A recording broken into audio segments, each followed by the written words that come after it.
Police discover 4 bodies of suspected cultists in Anambra. Court lowers bail to 5 million naira each for end bad governance protesters. Zamfara graduate empowers community school with computer science for 21st century learning. On the foreign scene, global ceasefire calls intensify in Gaza, Lebanon on October 7 anniversary. Good evening and welcome to the news update on Trust TV. At this hour, I am Aisha Salihu.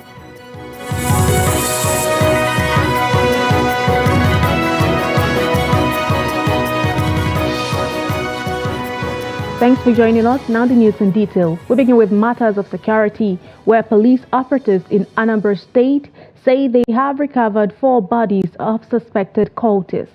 A statement by the State Police Public Relations Officer, SP Tochukwu Ikenga, on Monday said police operatives attacked to Nemo Police Station responded to a distress call on Sunday relating to a suspected cult clash at Umuka, Nofia.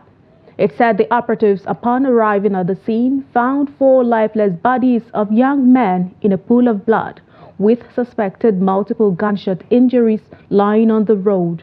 The victims were later confirmed dead by a doctor and have been deposited at a morgue.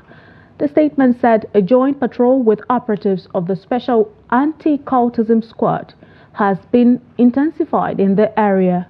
In another development, the Commissioner of Police, Nage Obono Itam, has ordered an immediate investigation into the gruesome murder of a 17-year-old girl suspected of being used for ritual purposes. The girl's lifeless body was found in a bush at Omasi village and was later identified as one Chinasa Adigwe from Umueje village. Her private parts were cut off in a bush at Omasi village before police were alerted. The body has been recovered and deposited in a morgue.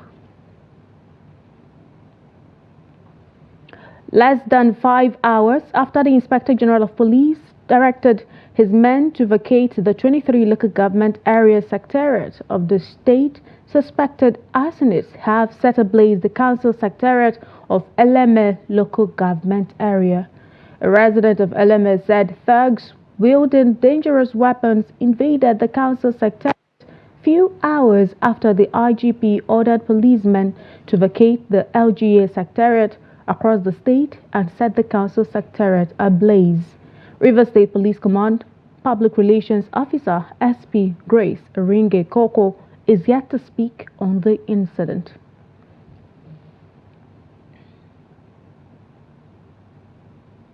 Still on security matters, the new Commissioner of Police for the FCT, Olatunji Rilwan Disu, has sent a strong message as he takes charge. His tenure will be defined by a zero-tolerance approach to all forms of crime. Disu, who is now the 32nd Commissioner of the FCT Police Command, made this declaration as he officially assumed duty. Trust TV's Neil Sampson has more.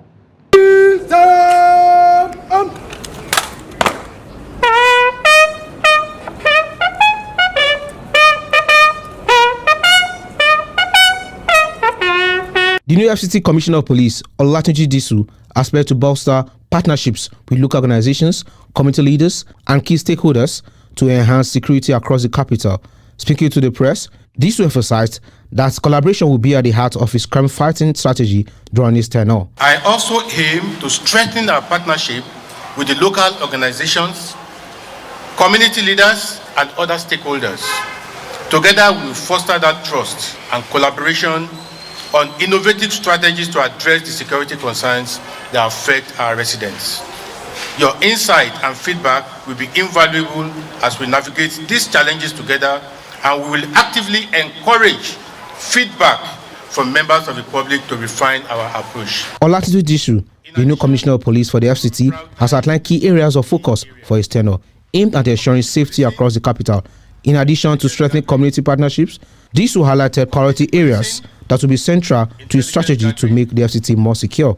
We are going to integrate technology into our policing. We will leverage modern technology to aid our policing efforts, utilizing tools such as data analytic and surveillance system to enhance our operational efficiency. We are going to emphasize on training of our officers. We are going to emphasize training of our officers. And most importantly, we are going to engage the public effectively. The new FCT Commissioner of Police, Olatunji Disu, brings a wealth of experience to his role. He previously led the first ever Nigerian police contingent on an African Union mission to Darfur, Sudan, during the crisis. Disu has also served as the officer in charge of training for the Nigerian Police Peacekeeping Department and was the principal staff officer to the current Inspector General of Police. Before his current posting, he was the Commissioner of Police in Rivers State. Now he takes charge as the 32nd Commissioner of Police for the FCT. Noel Samson, Trust TV News, Abuja. The 6th Division of the Nigerian Army has said its troops have deactivated over 15 illegal refining sites, arrested 10 suspects, dismantled over 30 cooking pots, and confiscated over 115,000 liters of stolen products in various operations conducted in the Niger Delta region. The division's public relations officer, Lieutenant Colonel Danjuma Jonah, in a statement in Port Harcourt, said several ancillary items used for economic sabotage were also recovered in the joint operation area. He said following a tip-off on oil theft around Siat Farm, Elele in Ikwere local government area of Rivers State, troops mobilized to the scene and intercepted a truck loaded with about 40,000 liters of stolen crude. He added that at the same time, at Sanki in Okrika local government area, the operations led to the deactivation of 3 illegal refining sites and the destruction of 2 wooden boats with over 26,500 liters of stolen products recovered. He also said at Dakpama in Bille General Area, Degema local government area, over 4 illegal refining sites were taken out. 2 wooden boats stocked with over 10,000 liters of automotive gas oil and 6,000 liters of stolen crude were intercepted. Away from that, Justice Emeka Nwite of the Federal High Court in Abuja has granted the bail variation request of 5 end bad governance protesters in the sum of 5 million naira each. Justice Nwite had on September 11 granted the bail request of all 10 protesters in a total sum of 100 million naira. Some of the protesters arraigned and remanded in prison by the federal government were struggling to meet the bail conditions granted to each of them by the court, which includes a surety with landed property in Abuja. Delivering ruling in the bail application, the judge had said the bail was granted to the defendant's applicant in the sum of 10 million naira each and 1 surety in like sum.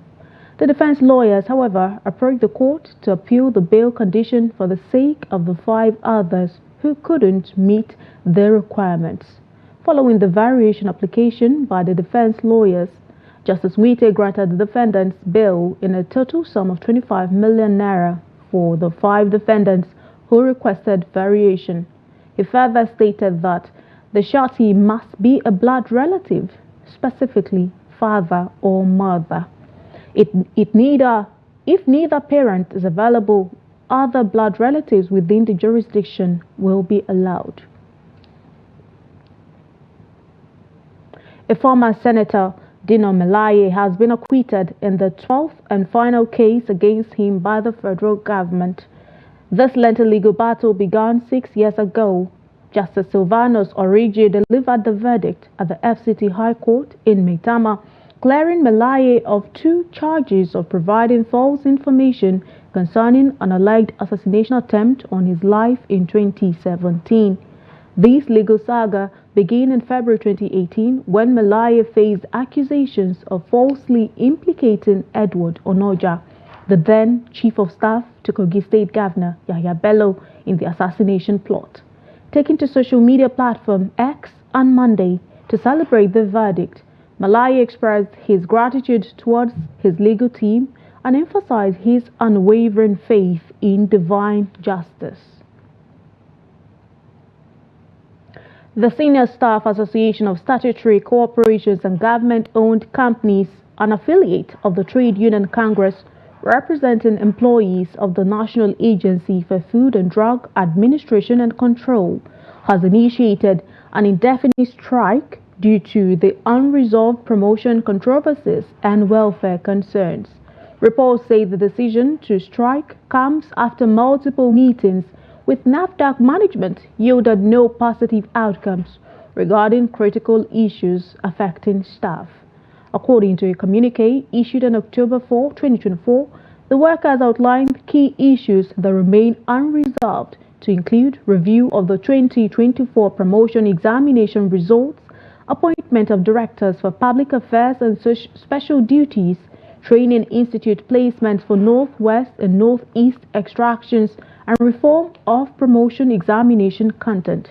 Others are resolution of tied promotion examination scores, qualification and conversion criteria for promotion examinations, creation of a psychology officer cadre in accordance with the HOS circular, and relocation of the DANIDA fellowship and centralization of training to personnel and research services, among others. The communique emphasized that the Congress, after thorough discussions, unanimously resolved to embark on an indefinite nationwide strike across all NAFDAC formations, commencing Monday, 7th October 2024. It further directed all workers to withdraw their services in compliance with the strike action. A computer science graduate from the Federal University Gusau, Shamsuddin Umar, is making a positive impact in his community through the advancement of knowledge in the information technology sector. The young graduate, who is dedicating his time and expertise to volunteer at a community secondary school at Kadore in Chicken local government area of Kaduna State, says his goal is to impart computer knowledge to young minds by exposing them to the world of it. The report. After leaving university, Shamsuddin Umar engaged in community service. In his quest to serve humanity, Umar voluntarily tutors students at his community school. Looking at the community we are in, going to school doesn't mean you are qualified to have a job. Doesn't mean that you are qualified to be rich or solve your problems. So looking at the situation we are in now, it is better to develop skills for young people growing up so that they can stand on their own. They can stand firmly, they can create their own family without the government job. Umar's students are living testimonies to the positive impact of his selfless teaching. He has taught us much things about computer science. Yeah, he's a good teacher. I'm very happy with him. I have learned a lot about computer. I can type on computer and I can use the system. He has taught us a lot and I'm happy with him. Shamsuddin is a person that came like 3 years or 2 years here. He met me in the office and he told me that he is going to assist the student with computer education. I told him that we are doing this, but he said I should try him. I just gave him a trial to see what he is going to give as support or as a contribution to the student, and he did a lot, because the student now can type and they can operate the system. In fact, some of the students can design calendar, a lot of things. Having achieved this milestone, Umar's target is to use technology to transform lives. According to him, he has so far empowered many children through his volunteer work by exposing them to the world of computers. Bella Musa, Trust TV News Kaduna. This is a news update coming to you live from the Trust TV studios in the nation's capital. Still in the news. From a promising career in banking to community hero, helping poor communities develop education, will tell you the uncommon story of Dorcas Elijah. We'll bring you details of this story and more after the break. Don't go away. It's nice to have you join us again. Let's have another look at some of our top stories. We told you that police discover 4 bodies of suspected cultists in Anambra. You also heard court lowers bail to 5 million naira each for end bad governance protesters. And to more stories. As the rural educational and digital divide keeps widening, a passionate education strategist is tackling the problem with practical solutions to build a better future for students in rural communities. Isa Ismaila tells us more. Up! UD up! IT it! In rural Nigeria, access to quality education remains a daunting challenge, but one dedicated individual is bridging this gap. Dorcas Elisha has been providing rural communities with educational support and digital literacy since 2016. So we started off our passion project in 2016, and when we started in 2016 it was just us wanting to solve problems. So we identified community problem and we just tried to find solution that can address that problem immediately or sustainably. Dorcas Elisha is on a mission to ensure children in rural communities have access to quality education. She abandoned a promising career as a mortgage banker, solely reliant on personal savings and donations. She continues to empower the next generation by ensuring access to quality education in rural communities. Particularly in my own region, which is the north, we also have cases of early marriage for the girl child that forces the girl child to give up her educational pursuits. So the Mabridge Academy is a platform or a structural system that provides access to continuous learning for these girls, regardless of your circumstances or your story. If you're pregnant, you can come to our school. If you have a child, you can come to our school. Our idea is to help keep your dream alive and support you to nurture your potential to the fullness. And it is a free school for girls. The residents of Rugen Fulani, a rural community in the FCT, have benefited from Dorcas' initiative. They spoke to Trust TV on its impact on their children and community. We are grateful she came to our community because she has helped us and our children. Dorcas has enrolled a lot of children from this community in schools. Dorcas has helped us a lot, not only in this community, but also in Kaduraya where she started. Our children who were not in school have been enrolled and enlightened through her. If you have patriotic people like her, things would be better.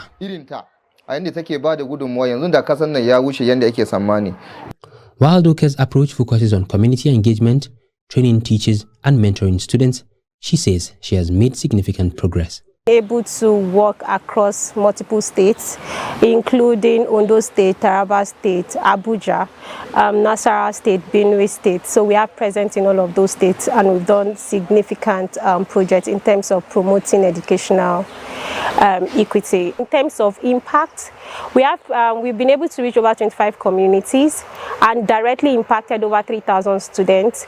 And community-wise, because aside education, we also work with community members. We've done different form of outreaches, including widows outreach, teachers training and the likes. And I think for general impact, like I love to call it the secondary impact of our work, we've reached over 10,000 people so far.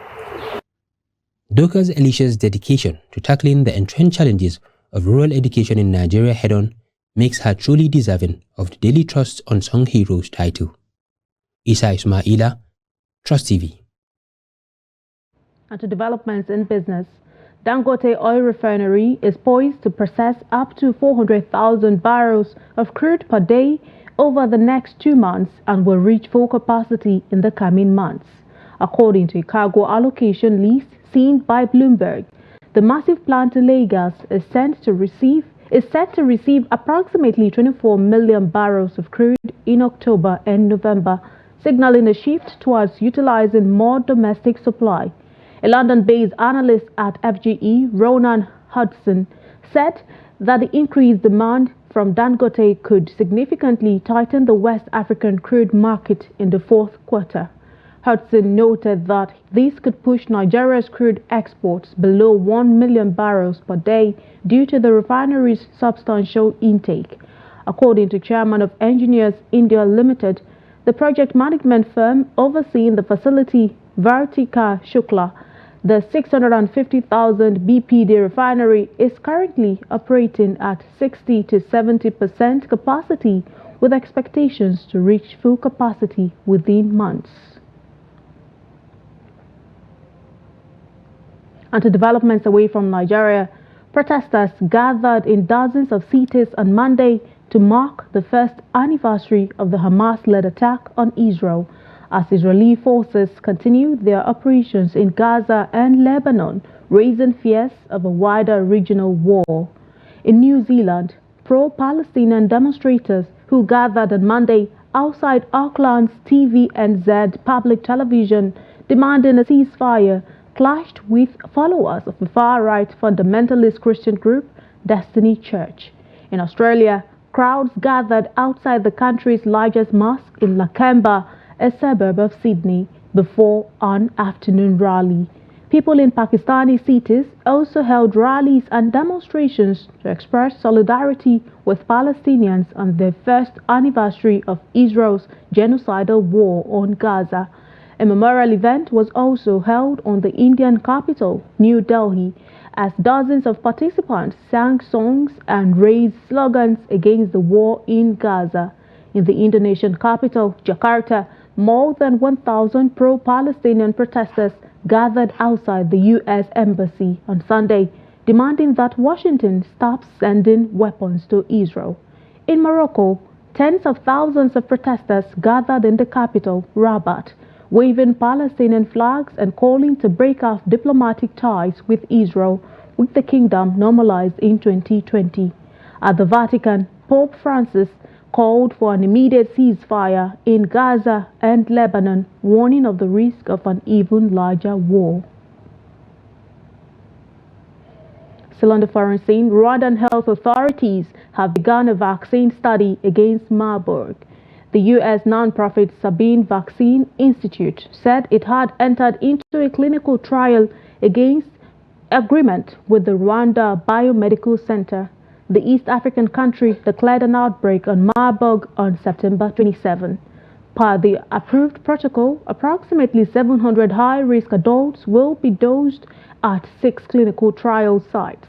There is no authorized vaccine or treatment for Marburg. The virus is believed to originate in fruit bats and spreads between people through close contact with the bodily fluids of infected individuals or with surfaces. Since September 27, the death toll from Marburg has climbed to 12. Symptoms include fever, diarrhea, and in some cases, death through extreme blood loss. And finally, in sports, Anambra will face 2 Egyptian clubs, title holders Zamalek and Al Masry, in the group stage as the bid to become the first Nigerian winners of the CAF Confederation Cup.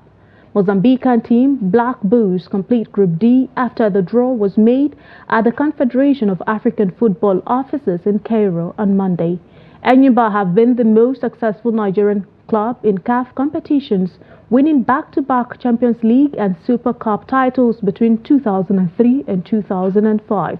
But the second Super Cup success was the last time a club from African football powerhouses, Nigeria, have lifted a CAF trophy. Based in the southeastern city of Aba, Anambra did not impress when qualifying for the group phase as it twice drew 0-0 with the modest Burkina Faso Etoile Filante before winning on penalties. Zamalek are the likely group winners, leaving Masry and Anambra as the probable contenders for second place and qualification for the quarter-finals. And on that note, we've come to the end of the news update on Trust TV. Remember, you can always follow us across all of our social media platforms and also join our YouTube live stream for more news, programs, and documentaries. I'm Aisha Salihu. Thank you so much for watching. Join us again.